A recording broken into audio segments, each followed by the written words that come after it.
In this video, I'm demonstrating my spine training, max effort pails and rails for spinal rotation. I use a half kneel position here, putting the outside of the thigh and shin onto a box.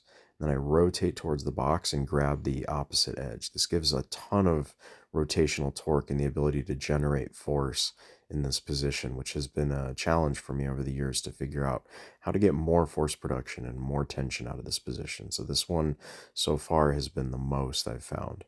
So in this position, my pail attempt is the attempt to rotate back towards neutral, which would be pulling the box into the thigh as well as pushing the thigh into the box. Now, because this is spine work, we want to feel that the rotational attempt and that the tension and the contraction is coming from the torso and from the spine. The hips and shoulders are going to be kind of leverage points for the spine to be able to create this drive.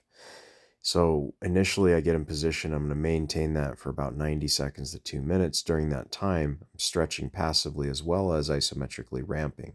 Isometric ramping is an isometric contraction that we tie to the breath. So as I inhale, I pull the box towards me and push the thigh into it.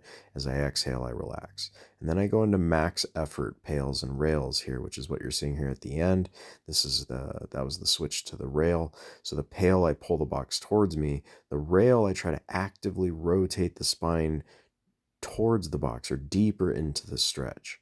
That's the more challenging aspect of that work, in that you're trying to contract tissue in a range that it's not really been in. It doesn't know how to function there. So oftentimes it'll be crampy and maybe a little confusing, but that's the rail attempt. Then we go into some passive range holds with some eccentrics.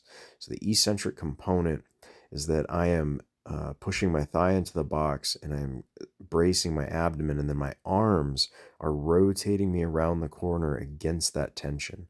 At the end of that pull, after I twist deeper into the stretch, I squeeze and try to keep position as I let go of the box and attempt to maintain these little degrees of new range of motion. After some of those, to kind of reinforce that new range that was built, go active rotation, attempting to get as deep into that same range as possible.